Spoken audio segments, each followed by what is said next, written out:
예수님께서 우리에게 주시는 말씀은 마태복음 13장 36절에서 43절까지 말씀입니다. 마태복음 13장 36절에서 43절까지 말씀입니다. 오늘 계시된 하나님의 말씀을 저와 여러분이 한 절씩 교독할 때에 우리에게 말씀하신 하나님의 음성을 들을 수 있기를 바랍니다.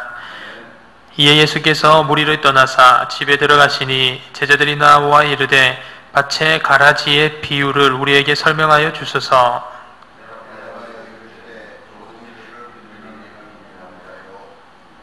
밭은 세상이요 좋은 씨는 천국의 아들들이요 가라지는 악한 자의 아들들이요.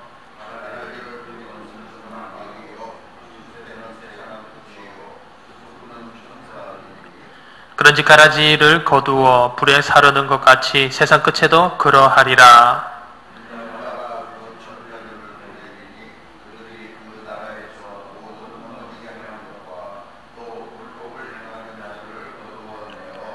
풀무불에 던져 넣으리니 거기서 울며 이를 갈게 되리라. 그때에 의인들은 자기 아버지의 나라에서 해와 같이 빛나리라. 귀 있는 자는 들으라. 아멘. 오늘 말씀은 예수님께서 가라지 비유에 관한 해석을 해주시는 부분입니다. 앞에 예수님께서 가라지 비유를 이미 24절부터 30절까지 말씀으로 비유를 말씀해 주셨습니다.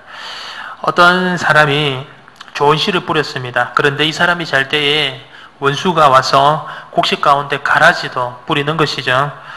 그러면서 이 밭이 후에 결실하여서 이제 그 곡식들이 익어갈 때에 자라나는 가라지들이 곡식들과 함께 보이는 것입니다. 그러자 그 종들이 주인에게 가라지를 뽑을까요? 라고 묻습니다. 그러자 주인이 가라지를 뽑다가 곡식까지 뽑을 수 있기 때문에 추수 때까지 내버려 두라 라고 말씀을 하십니다. 그러면서 추수 때 가라지는 먼저 거두어서 불사르게 단으로 묶어 두고 그리고 곡식단에 곡식은 모아서 넣으라고 말씀을 하십니다. 오늘 예수님께서 이 비유에 대하여서 제자들이 설명해 달라고 이야기를 하는 것이죠.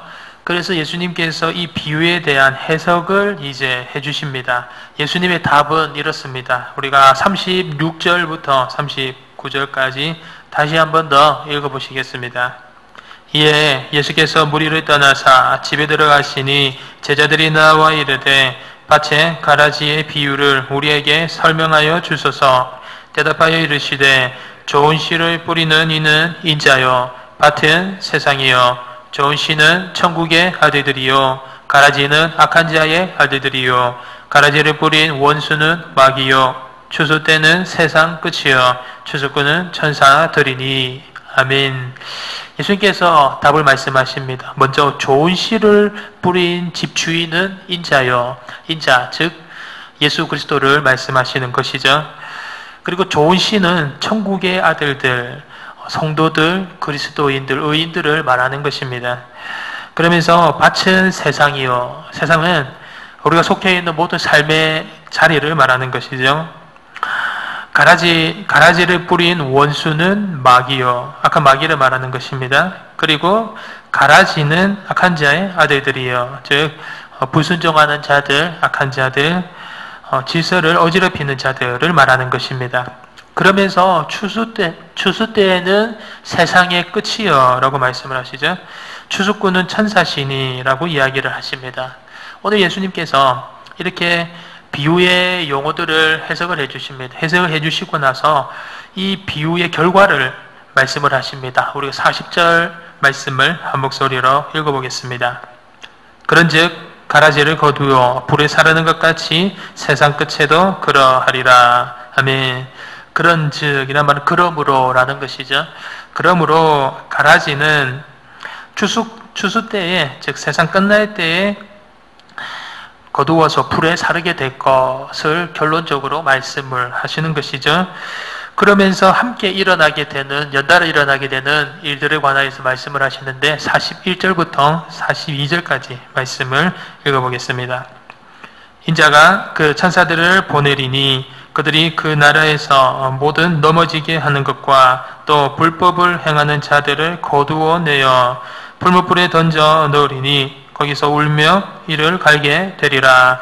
아멘. 즉 세상 끝날 때에 인자가 예수 그리스도께서 그 천사들이 보내리니 그 천사들이 그 나라에서 모든 넘어지게 하는 것과 즉 가라지의 세부적인 설명이죠. 모든 넘어지게 하는 것과 또 불법을 행하는 자들을 거두어내어 풀무불에 던져 넣을 것이며 그들은 거기서 울며 이를 갈게 될 것이라고 이야기를 합니다. 그래서 이 비유의 내용은 그렇습니다. 우리가 속해 있는 모든 삶의 자리에서 가라지와 알곡이 가려질 것이고 또 동시에 불법을 행하는 자들, 넘어지게 하는 것들은 거두어서 풀무불에 던져 넣을 것이고 그들은 거기에서 이를 울며 이를 갈게 될 것이라고 하시는 말씀이라는 것이죠. 그러면서 이 비유의 핵심이 나오는데요. 결정적인 힌트가 바로 41절에 보면 그의 나라에서라는 단어입니다. 이 그의 나라에서라는 단어의 뜻은 그의 나라, 즉 주님의 나라를 말하는 것이죠. 예수 그리스도의 통치 하에 있는 나라를 의미를 하고 있습니다. 그러면 왜 이 단어가 핵심이고 왜 이 단어가 중요하냐면 예수님께서 비유를 해석하실 때 밭이 가리키는 것은 우리가 속해 있는 세상이라고 말씀을 하셨습니다. 즉 우리가 살아가고 있는 환경이라는 것이죠. 그 환경은 우리의 일터가 될 수도 있고 가정이 될 수도 있고 또 우리 사회가 될 수도 있고 교회가 될 수도 있습니다. 그럼 우리가 속해 있는 이 모든 삶의 자리에서 가라지와 알곡들이 가려지되 불법을 행하고 넘어지게 하는 자들에 관하여서는 풀무불에 던져 넣고 그들이 울며 이를 갈게 될 것이다 라고 하는 말씀입니다. 예수님께서 이 비유를 하신 가장 중심 포인트를 마지막에 말씀을 하시는데요. 우리가 이 중심 포인트 43절 말씀을 한 목소리로 읽어보겠습니다. 그때에 의인들은 자기 아버지 나라에서 해와 같이 빛나리라. 귀 있는 자는 들으라. 아멘. 예수님께서 이 가라지 비유를 말씀하여 주신 그 이유에 관하여서 이야기를 하시는데 이렇게 말씀하고 계십니다. 마지막 때에 그때에 의인들은 즉 하나님 아버지의 참된 자녀들은 아버지의 나라에서 자기 아버지 나라에서 해와 같이 빛나리라고 말씀을 하시는 것입니다. 그러면서 마지막 구절에 참된 자녀들에게 귀 있는 자는 들으라고 말씀을 하시죠. 오늘 이 비유를 통하여서 우리가 저와 여러분이 다시 한 번 더 정리를 해보면요. 예수님께서 마지막 날에 있을 악한 자의 운명과 하나님의 참된 자녀의 운명에 관하여서 말씀을 하시는 것입니다. 귀 있는 자는 들으라고 말씀을 하시는 것인데 오늘 저와 여러분이 마지막 결론적으로 주목할 것은 귀 있는 자는 들으라고 말씀하시는 것은 결국에는 이 비유를 깨달을 수 있는 자를 위하여서 이 말씀을 하신 것이죠. 그러니까 이 비유는 의인에게 주시는 비유라는 것입니다. 의인이란 이 비유 속에서 좋은 시를 말하는 것입니다. 그리고 하나님의 자녀들, 천국의 아들들을 이야기를 하고 있습니다. 그러면 왜 도대체 이 의인들, 하나님의 참된 자녀들에게 이 비유를 하신 것일까요? 그것은 바로 결국에는 제일 마지막에 그때의 의인들은 자기 아버지 나라에서 해와 같이 빛나리라고 말씀하시는 그 내용이 있습니다. 바로 그들에게 있어서는 소망이 필요하기 때문에 그렇습니다. 좋은 씨를 뿌리는 자는 인자, 즉 우리 주 하나님 아버지 예수 그리스도를 말씀하시는 것입니다. 즉 모든 것을 관찰하시고 모든 것을 주관하시는 우리 주 예수 그리스도 하나님 아버지께서 자신의 자녀를 지키시고 자신의 자녀를 해와 같이 빛나게 하실 것이다 라는 그 결과에 대한 소망을 말씀을 해주심으로 확신과 소망을 가지며 하나님의 자녀들로서 이 세상을 살아갈 때 삶의 자리에서 악인들을 보면서 불법을 행하는 자들을 보면서 우리를 걸려 넘어지게 하는 것들을 보면서 불평하거나 실망하거나 낙심하지 말고 그 결과에 대한 소망과 확신을 가지며 나아가라고 하나님께서 이 말씀을 우리에게 주시는 것이다 라는 것입니다. 그렇습니다. 우리가 세상을 바라보게 되면은 우리가 속해 있는 삶의 자리를 보게 되면은 그 삶의 자리에서 불법과 또 법을 멸시하고 또 진리를 거스르고 무시하는 것들로 인하여서 우리가 하나님의 통치하심과 하나님의 다스리심이 사라진 것처럼 우리가 볼 수가 있습니다. 하지만 오늘 말씀은 절대로 그렇지 않다라는 것이죠. 밭에 좋은 씨앗을 뿌린 인자, 우리 주 하나님 아버지께서 자신이 심지 않았던 가라지를 가만히 놔두시는 것은, 그것은 천국에 계신, 천국을 향하고 있는 자신의 아들들이 다칠까봐, 그러니까 곡식 알곡까지도 알곡까지도 같이 뽑히게 될까봐 가라지를 가만히 놔두라고 하시는 말씀이다라는 것입니다. 즉, 구원을 얻은 참된 성도들을 위하여서 주님께서는 추수 때까지 기다리고 계신다라는 것이죠. 그렇기 때문에 종들이 가라지를 뽑기를 원하십니까? 라고 주인에게 물어봅니다. 이 질문에 주인은 아니라 그냥 두라고 말씀을 하시죠.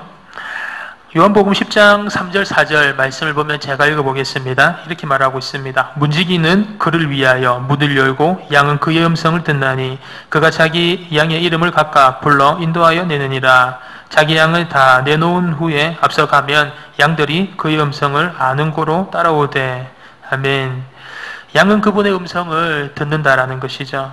그리고 자기 양의 이름을 각각 불러서 인도하여 내신다라는 것입니다. 그리고 자기의 양들은 목자가 앞서가면은 그 음성을 아는 고로 따라간다라는 것입니다. 주님은 자신의 양들의 이름을 각각 아십니다. 그리고 그분의 그 이름을 각각 부르십니다. 그리고 양은 그분의 음성을 듣습니다. 천국에 참된 주님의 자녀들, 천국의 참된 아들들은 모든 넘어지게 하는 것들과 불법하는 자들이 있는 사회, 우리 세상, 우리 속해 있는 모든 삶의 자리에서 신앙을 저버리지 않고 불법을 행하는 자들을 따르지 않는다라는 것입니다. 왜냐하면 그들은 무엇이 목자의 음성이며 무엇이 우리 주님의 음성이고 무엇이 우리 주님의 가르침인지를 알 수 있는 분별력이 그들 스스로에게 있기 때문에 그렇습니다. 이러한 주님의 인도와 천국의 아들 된 그리스도와의 그 관계는 마지막 날에 하나도 잃어버리지 않은 상태로 계속 존속이 된다라는 것을 말씀은 증거를 하고 있습니다. 그렇기 때문에 주님의 다스림이 있기 때문에, 주님의 통치하심과 주님의 역사하심이 있기 때문에 자신이 속해 있는 사회 안에서 우리가 불평하며 분해내지 말 것을 오늘 말씀은 이야기를 하는 것입니다. 우리가 참아내지 못할 이유가 없으며 인내하지 못할 이유가 없다라는 것이죠.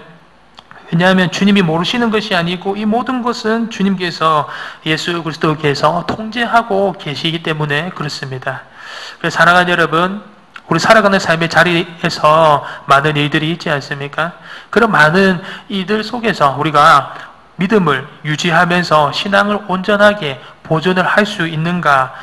그 이유가 바로 우리 주님의 은혜 안에서 역사하시는 성령님이 계시기 때문에 그렇다라는 것입니다. 우리 주님의 은혜로 말미암아서 성령님은 우리 그리스도인들이 주님의 음성을 알게 하시고 또 성령님을 통하여서 그 음성을 따라 살게 하시고 또 그 음성에 순종하며 사는 방식으로 우리에게 역사를 하십니다. 이것이 우리가 낙심하지 말아야 될 이유고 불평하지 말아야 될 이유이며 우리가 참고 견뎌나가야 하는 이유다라는 것입니다. 세상과 마귀는 그렇습니다. 우리 삶에 있는 삶의 자리에서 계속 주님의 자녀들, 주님의 참된 자녀들을 실족하게 만듭니다. 넘어지게 하는 일들을 만듭니다. 그리고 불법을 행하는 자들, 하나님의 법을 우습게 여기는 자들, 법을 어기며 멸시하며 진리를 거스르며 무시하는 자들을 통하여서 교회에 관하여서, 사회에 관하여서, 우리가 속해 있는 삶의 자리에 관하여서 계속해서 실망하고 낙심하여서 결국에는 떠나게 만듭니다. 하지만 성경은 그렇게 말하지 않습니다.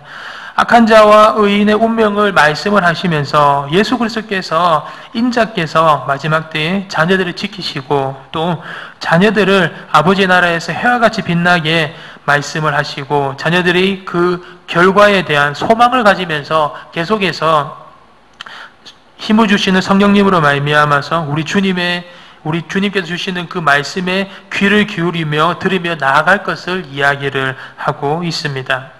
사는 여러분, 우리가 그렇습니다. 이 세상 살아가면서 어느 것에 우리가 바라보고 무엇을 우리가 주목하며 살아가야 되겠습니까? 날 살리신 것은 아무런 소망이 없는, 죄로 인하여서 죽을 수밖에 없는 저와 여러분을 위하여서 육신의 몸으로 이 땅에 오시고 십자가에 못 박혀 달려 돌아가셔서 우리에게 영생의 길을 허락하시고 주님의 자녀가 되는 그 길을 열어주신 바로 우리 주 예수 그리스도의 그 크신 은혜가 있습니다. 저와 여러분 하나님의 참된 자녀들이 이 세상을 살아가면서 우리가 속해 있는 삶의 모든 자리를 살아가면서 바라봐야 될 것은 바로 그 은혜입니다. 우리를 넘어지게 하고 우리를 쓰러지게 하고 우리 삶의 자리에서 우리를 낙심좌절하게 만드는 그런 악한 불법의 영들을 우리가 바라보면서 주목하면서 낙심하고 실망하고 떠나는 것이 아니라 그 가운데서 통치하시고 역사하시고 모든 것을 운행하시는 우리 주 예수 그리스도의 그 다스리심과 그리고 붙드시는 그 성령님의 인도하심 그리고 자녀 삼아 주심을 바라보면서 우리가 소망을 가지며 마지막 결과에 대한 확신을 가지며 나아갈 것을 성경은 계속해서 이야기를 하고 있습니다. 사랑하는 여러분, 오늘 새벽의 시간에 나를 살려주신, 나를 은혜로 죄에서 모든 죄를 사하여 주신 우리 주 예수 그리스도의 그 크신 은혜, 그 크신 십자가, 아버지의 뜻과 아버지의 나라를 바라보시면서 우리 가정과 교회와 나라와 일터와 사회에서 오늘 하루도 우리 주 예수 그리스도의 그 십자가의 은혜를 주목하면서 나를 살리신 예수 그리스도의 그 크신 사랑을 다시 한 번 더 바라보면서 모든 것을 주관하고 생명을 살리시는 우리 주님의 손을 붙잡는 은혜가 있으시고 그래서 우리 가정과 나라와 자녀와 민족과 교회가 하나님 나라에서 해와 같이 빛나는 복된 삶이 되시기를 간절히 주님의 이름으로 축원합니다. 기도하겠습니다. 사랑과 은혜가 풍성하신 아버지 하나님, 우리 가정이 진심으로 살아계신 아버지께 소망을 두는 귀한 은혜를 허락하여 주시옵소서. 우리 자녀와 교회와 나라와 일터가 생명을 주관하시고 역사를 지도하시는 예수 그리스도께 소망을 두고 무엇이든지 살리시는 주님의 손을 붙잡아서 살아나는 귀한 은혜를 허락하여 주시옵소서. 이 모든 삶이 우리 주 예수 그리스도의 십자가를 우리 마음의 심령의 책임으로 말미암아 그 은혜를 의지하여서 그 십자가를 바라봄으로 말미암아서 이 모든 것들을 잘 감당할 수 있도록 인도해 주시고 오직 주님께 소망을 두고 주님의 손을 붙들고 주님께서 인도하시는 그 삶 속에서 주님께서 예비하신 주님 나라에서 해와 같이 빛나게 되는 귀한 복된 은혜를 그 귀한 복된 은혜에 그 귀한 복된 영광에 우리 모두가 다 참여하여서 귀한 상급이 대대로 흘러가는 복된 우리의 삶이 될 수 있도록 허락하여 주시옵소서. 우리 주 예수 그리스도의 이름으로 기도드립니다. 아멘. 하늘에 계신